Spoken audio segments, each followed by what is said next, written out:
Bonjour à tous, aujourd'hui on va parler d'un aspirateur robot de la marque Prosenic, le Prosenic M9, qui est en fait un aspirateur connecté muni, comme vous le voyez sur le dessus, d'un lidar 5.0, donc la dernière génération de lidar, qui a la particularité de se vider tout seul dans sa base et qui en plus est équipé de 2 lavettes rotatives qui devraient normalement aider à bien nettoyer sa maison.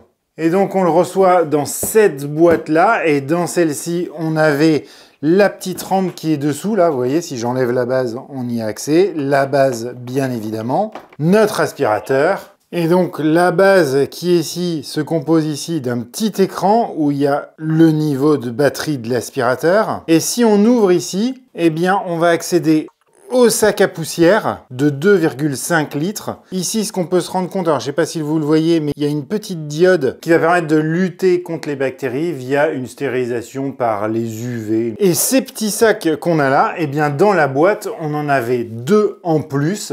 Alors Prosenic nous dit qu'on a une autonomie de 2 mois avec un sac. Bon, ça va dépendre de la salissure de votre sol, mais bon, on va dire que si ça tient 2 mois, eh bien ça va vous permettre de tenir 6 mois en tout. L'aspirateur, quant à lui, sur le dessus, on va avoir le lidar comme je vous ai expliqué, 2 boutons, un bouton pour le retour à la base, un bouton d'allumage d'extinction et pour lancer un nettoyage ou le mettre en pause. On va pouvoir le piloter depuis la télécommande qui est ici, mais on va voir qu'on peut le piloter depuis un téléphone et même si on est à l'extérieur de chez nous. Et chose sympa, c'est qu'il est compatible Tuya.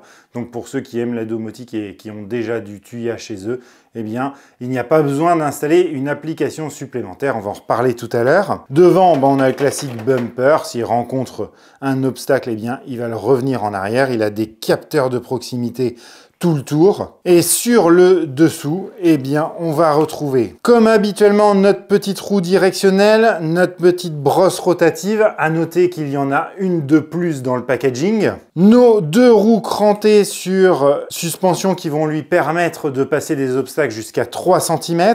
Une brosse principale qui est ici. Alors je ne l'ai pas nettoyé, donc ça alterne des poils longs et des lamelles caoutchouc pour pouvoir gratter les tapis. À noter quand même que moi avec mes chiens, eh bien ça a tendance quand même à enrouler les longs poils de chien autour de la brosse, mais ça c'est à peu près toutes les brosses principales. Après, il va falloir le couper régulièrement en utilisant le petit outil qui est ici et qui est fourni avec. On va voir ces 2 serpillères rotatives. Alors moi, je l'ai pas mal utilisé, c'est pour ça qu'elles sont dégueu, mais vous inquiétez pas, vous en avez 2 également fournies dans le packaging qui sont, elles, vous voyez, beaucoup plus propres. Après, il est bardé de capteurs, en tout il y en a 26. Ici, alors là c'est assez particulier, on retrouve 2 platines pour recharger l'aspirateur, mais elles ne servent pas du tout. Alors là, je ne sais pas pourquoi elles sont là. Je pense qu'ils utilisent la plasturgie d'un autre aspirateur pour pouvoir faire celui-ci. Les 2 platines qui vont servir, c'est celles qui sont ici, qui vont venir en contact directement avec la base. Ici, on retrouve le trou d'aspiration pour qu'il se vide automatiquement dans sa base.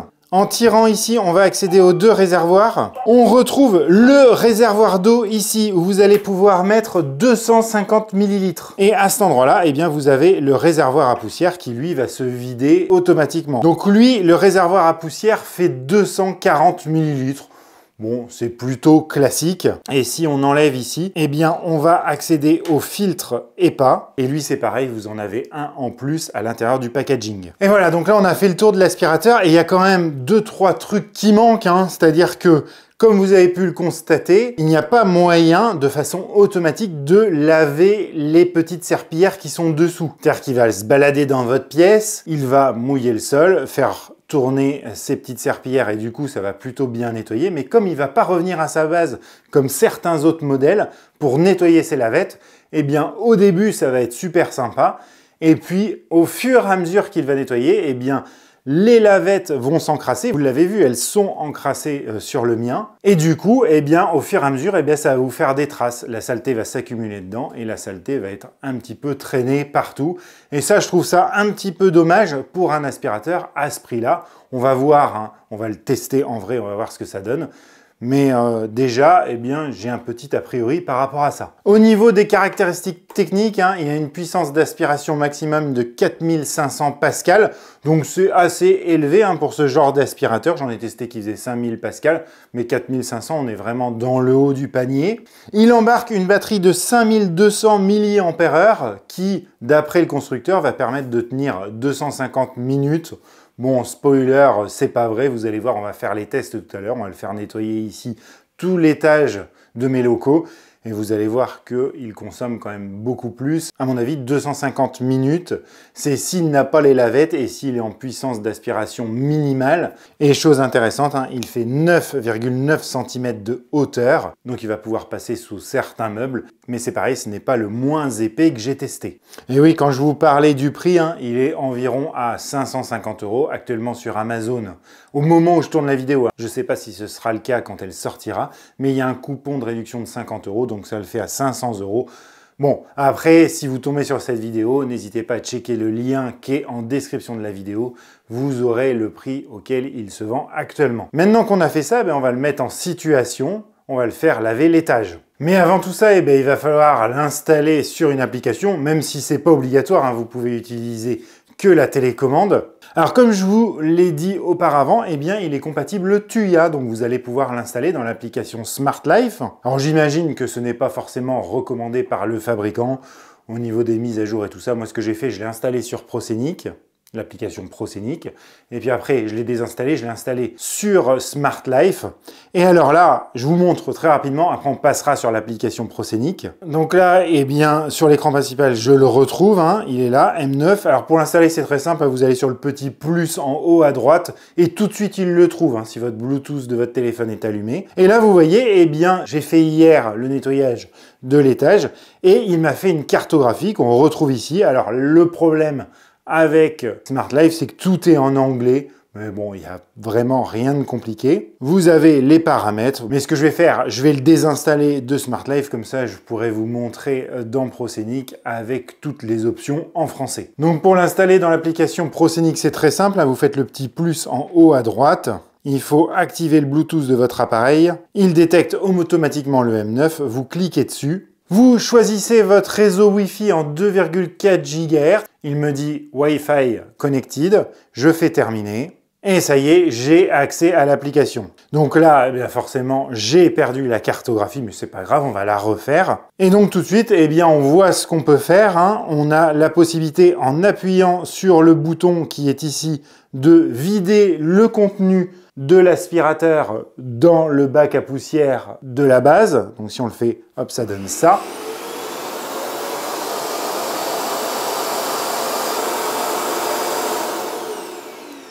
Mais ça, sachez que vous n'aurez quasiment pas à le faire puisque vous pouvez paramétrer qu'à chaque fois qu'il a nettoyé, il se vide automatiquement dans sa base. Vous avez les différents plans, donc vous pouvez mettre jusqu'à 5 cartes différentes. Donc c'est bien si vous avez une maison à étage par exemple. Vous avez ici le réglage de l'aspiration et du débit d'eau.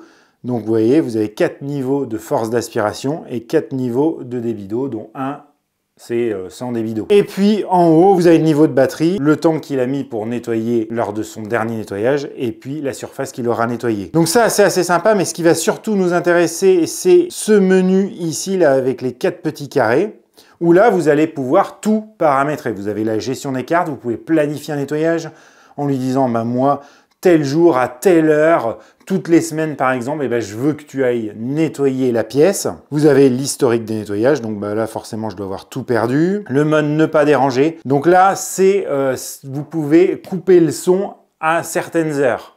Et oui, ce genre d'aspirateur là, si par exemple il y a une micro coupure de courant la nuit, au moment où le courant va revenir, il va vous dire qu'il est en charge.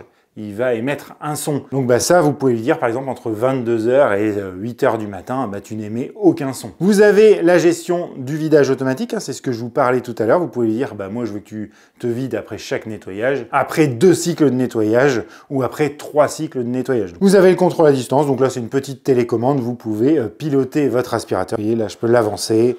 Au niveau de la voix, là c'est un petit peu dommage, vous avez que l'anglais.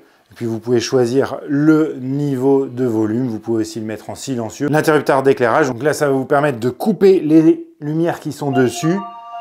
Après vous avez les enregistrements de consommables. Donc là, vous voyez combien ils sont usés. Alors sachez que là, comme je l'ai désinstallé et réinstallé, bah forcément, j'ai perdu tout l'historique.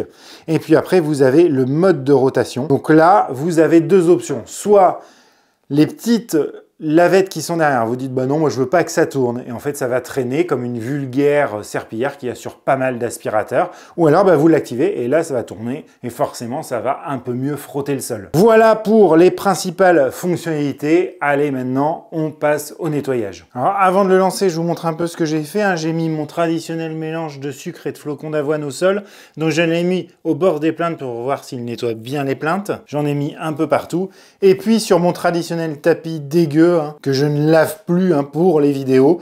Et j'ai rajouté dessus du sucre et du flocon d'avoine. Et vous voyez qu'à l'intérieur, on a des poils de chien, des feuilles. Enfin, il est bien dégueu pour voir comment il se comporte sur les tapis. Première chose que je vais faire, eh bien, je vais enlever les lavettes. On va le mettre juste en mode aspiration. Donc une fois que vous avez enlevé les lavettes, il vous dit je sais pas combien de fois qu'il faut remettre les lavettes, mais vous pouvez quand même le faire partir sans. Donc là, eh bien, on va le lancer. C'est parti.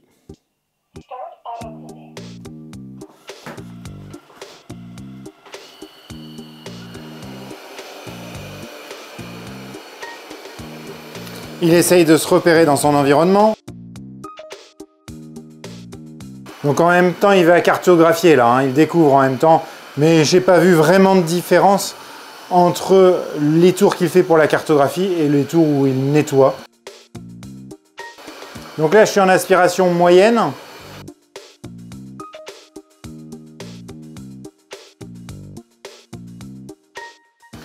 Et vous voyez que sur mes pieds de bureau, il a tendance à monter, mais il s'en sort systématiquement. Là, il passe sur le tapis.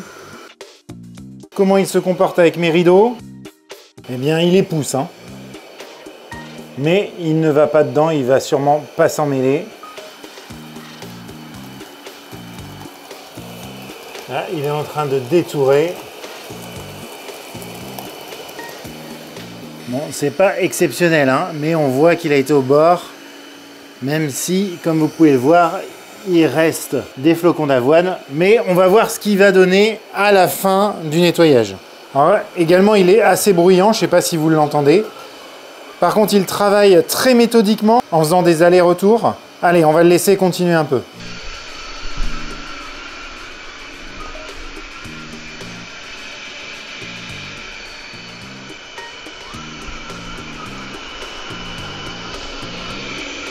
Ça y est, donc là il a fini la première pièce, il est dans la deuxième. J'ai mis sur le sol une petite boîte pour voir s'il la détecte. Alors j'ai pas mis de câble parce que je vous le dis tout de suite, les câbles ils les détectent pas du tout. Mon lidar n'est pas capable de détecter ce qu'il y a vraiment au sol. Là on a le petit pied, est-ce qu'il va cogner dedans? Non, il s'arrête juste avant. Alors ça c'est quand même pas mal. Là on va voir le vide, on va voir comment il va se comporter. Est-ce qu'il va tomber dans le vide? Non, il s'arrête juste avant. Voilà, et ça, c'est pas mal. Et là, il a détouré, il va faire ses petits allers-retours. Il pousse ma boîte, il s'en fout, il continue ses allers-retours. Bon, donc il faudra rien laisser traîner au sol. Après, il est très méthodique, vous avez vu, il fait le tour. Et après, il fait l'intérieur sans toucher les murs, puisqu'il aura déjà fait tout le tour. Ça, c'est grâce à son lidar. Bien évidemment, il a un super système de cartographie. Et là maintenant, il part explorer la troisième pièce. Boum. Vous voyez, là, il s'est pris mon pied et il a tendance même à le pousser. Il le voit pas, c'est trop fin. Il monte même dessus. Et ça y est, là, il a fini, donc il revient à sa base et vous allez voir qu'il est très fort pour retrouver sa base. Il y va direct.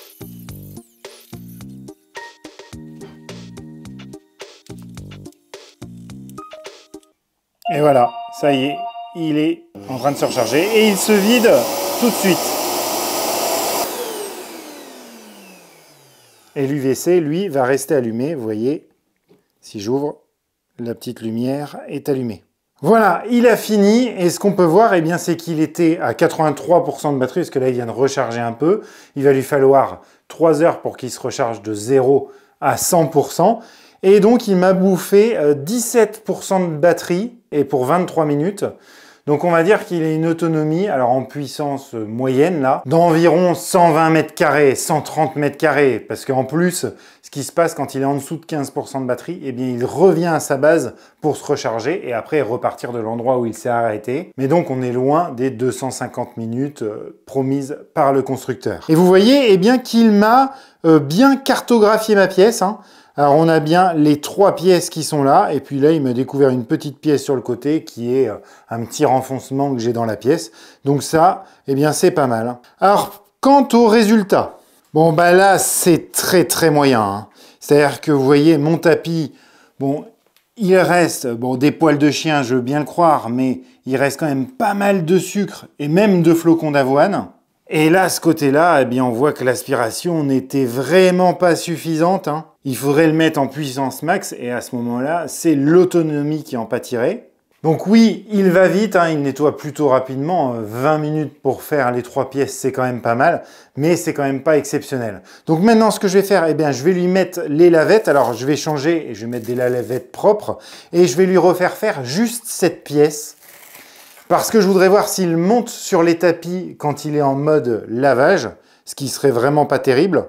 Donc là, c'est parti, on va lui lancer le nettoyage que dans cette pièce-là.